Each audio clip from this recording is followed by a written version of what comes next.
Hello dear friends, मैं Satpal Verma, government national college Sirsa, Haryana से।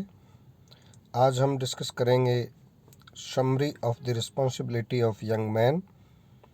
इसमें हम जितने भी आपके इस चैप्टर में टेक्सचुअल क्वेश्चन दिए गए हैं उन सभी क्वेश्चंस की समरी और हिंदी ट्रांसलेशन के साथ डिस्कस करेंगे और उसकी सभी क्वेश्चंस एक जो 6 to 7 क्वेश्चंस हैं आपके, वे 1 by 1 मैं आपको बता रहा हूँ। वो सभी क्वेश्चन आपकी इस सिंगल समरी में मिलेंगे। आपके 6 क्वेश्चंस दिए गए हैं। टेक्सचुअल जो एक्सरसाइज दी गई है पेज नंबर 121 जो टेक्स्ट बुक का है, उसमें 6 क्वेश्चंस हैं और वो सभी 6 क्वेश्चंस एक सिंगल समरी में डिस्कस किए हैं हमने। तो स्टार्ट करते हैं। Let's begin. The responsibility of young man is an important essay written by Lal Bahadur Shastri. The responsibility of young man एक महत्वपूर्ण ऐसे है लाल बहादुर शास्त्री का लिखा हुआ। This is an abridged version of the speech है, ध्यान रखें, of the speech that Shastri ji delivered at the convocation of the Aligarh Muslim University. यह ऐसे एक अब्रिज्ड वर्जन है। अब्रिज्ड बोलते हैं संक्षिप्त रूप है उसका, उस स्पीच का जो स्पीच लाल बहादुर शास्त्री जी ने अलीगढ़ मुस्लिम यूनिवर्सिटी के कॉन्वोकेशन पर दिया था। कॉन्वोकेशन होता है जब आपका कोई डिग्री वगैरह अवार्ड की जाते हैं, लाइक एमफिल की, बीए, एमए की, तो वो सभी जो जिनको डिग्री अवार्ड की जानी होती है उनके लिए एक फंक्शन ऑर्गेनाइज होता है, उसको कॉन्वोकेशन बोलते हैं। उसमें ये राष्ट्रपति, राज्यपाल, इस तरह हायर लेवल के आपके रिप्रेजेंटेटिव होते हैं उनको बुलाया जाता है। इन दिस स्पीच, इस स्पीच में शास्त्री जी जोर देते हैं द रोल, उस भूमिका पर, that the Indian youth has to play in the development and progress of the nation. Nation होता है राष्ट्र, राष्ट्र की तरक्की में, राष्ट्र के विकास में जो यूथ ने, भारतीय यूथ ने जो महत्वपूर्ण रोल अदा करना है, उस भूमिका पर, उस रोल पर शास्त्री जी इस स्पीच में जोर देते हैं। ड्यूरिंग द स्पीच, इस स्पीच के दौरान Shastri ji has discussed the following topics. निम्नलिखित टॉपिक्स को ऑथर ने डिस्कस किया है। Number 1, certain rights and duties of the citizen. कुछ अधिकार और हमारी जिम्मेवारियां जो नागरिक के रूप में है नागरिकों की, उसको डिस्कस करता है। ये आपका पहला क्वेश्चन है why are voluntary restraints important for an organised society. एक संगठित, ये मैं टेक्स्ट बुक से बोल रहा हूँ, कि संगठित समाज के लिए हमारे स्वैच्छिक कुछ बंधन लगाने क्यों जरूरी हैं। ये ये उस क्वेश्चन को डिस्कस करेगा। Number 2, the difficulties faced by the young students. ये डिस्कस करेगा, जो क्वेश्चन है, discuss the difficulties faced by young students. ये जो सेकंड नंबर है, ये दूसरे क्वेश्चन का आंसर को डिस्कस करेगा। Number 3, the importance of fostering a good work culture. और ये है, what is the importance of fostering a good work culture. Good work culture, अच्छे काम की जो संस्कृति है उसका फोस्टर करने में, उसका पालन पोषण करने में, उसको प्रमोट करने में, उसको इंस्पायर करने में क्या उसकी इम्पोर्टेंस है। मेजर डेंजर्स ऑफ सेपरेटिज्म के मुख्य खतरे क्या हैं। ये क्वेश्चन है 4 number, what are the dangers of separatism. फिर है द नेसेसिटी ऑफ सेक्युलरिज्म। तो सेक्युलरिज्म की नेसेसिटी, सेक्युलरिज्म जो है ये क्यों ज़रूरी है, यानी एक सेक्युलरिज्म आप धर्मनिरपेक्षता के बोल सकते हैं कि ये क्यों ज़रूरी है। और 6 है the loyalty to the nation के प्रति वफादारी। ये क्वेश्चन 6 है, discuss the statement loyalty to the country comes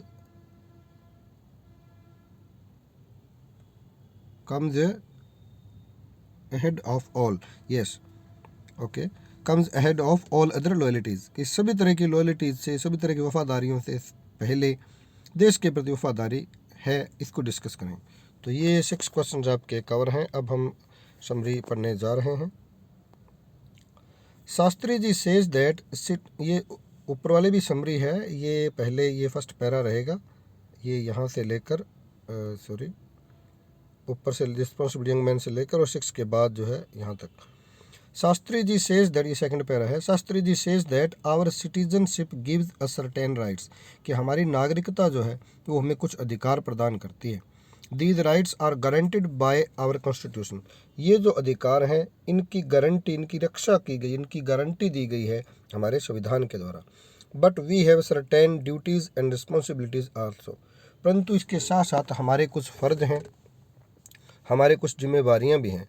our democracy gives us freedom, हमारी जो डेमोक्रेसी है, हमारा जो प्रजातांत्रिक देश जो है, यह हमें, हमारा लोकतंत्र जो है वो हमें कुछ आज़ादी देता है। But this freedom has to be subjected, has to be subjected, subjected to का मतलब है किसी के अधीन करना, टू सम रेस्ट्रेंट, रेस्ट्रेंट होता है बंधन, परंतु हमारी आज़ादी को कुछ बंधनों के अधीन किया गया है। These restraints are important for an organised society, और ये जो बंधन है वो हमारे एक ऑर्गेनाइज्ड होता है संगठित समाज के लिए इम्पोर्टेंट है। A good citizen is one, एक अच्छा नागरिक वही है, one who obeys the law, जो कानून की पालना करता है।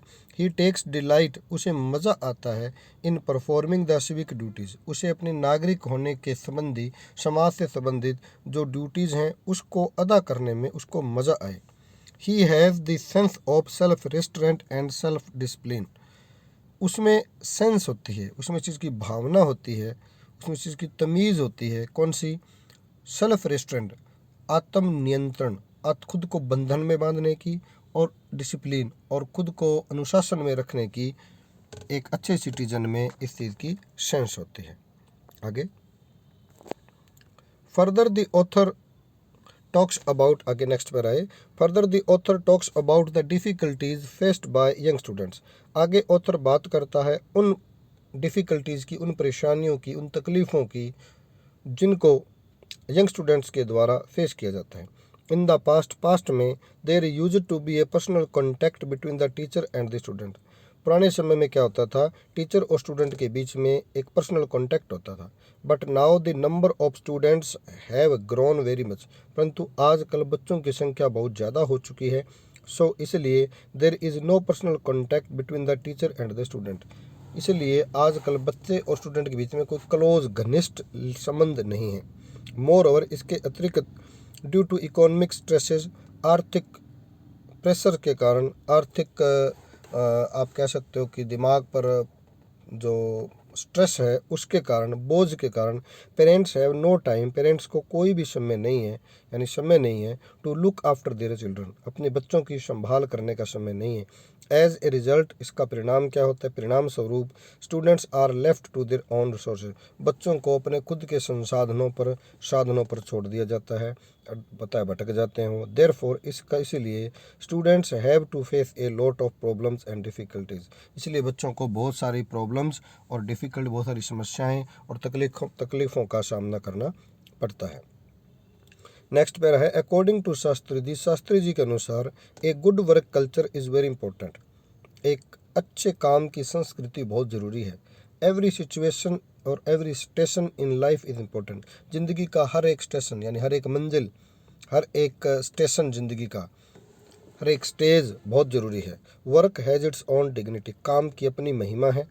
If we do our work to the best of our ability, यदि हम हमारी क्षमता के अकॉर्डिंग हमारा काम करते हैं, इट गिव्स अ सेटिस्फैक्शन, तो हमें उससे संतुष्टि मिलती है।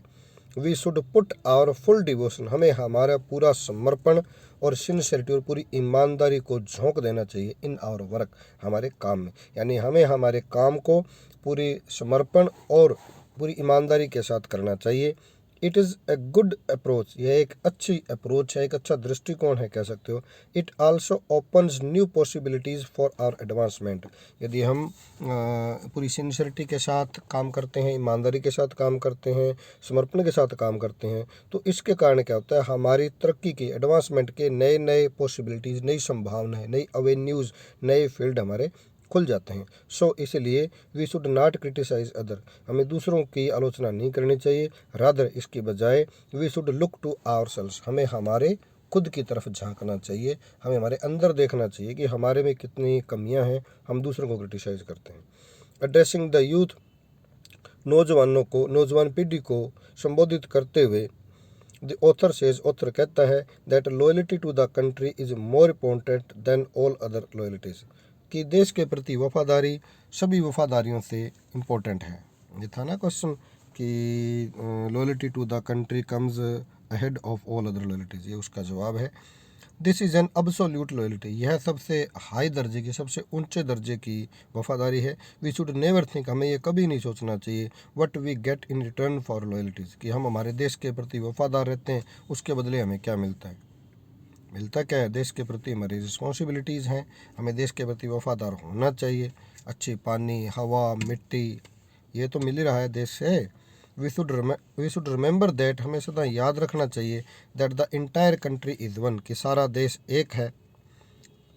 एंड एनीवन हु प्रमोट्स, और कोई भी इंसान जो प्रमोट करता है, जो इनकरेज करता है सेपरेटिज़म, जो कि सेपरेटिज़म मतलब आप ये कह सकते हो कि विघटन करने वाला, लोगों को बांटने वाला, अलग थलग करने की सोच को जो प्रमोट करता है, is not our true friend, वो हमारा सच्चा मित्र नहीं है। Separatism is very dangerous for a country, किसी देश के लिए अलग थलग करने की सोच बहुत खतरनाक होती है।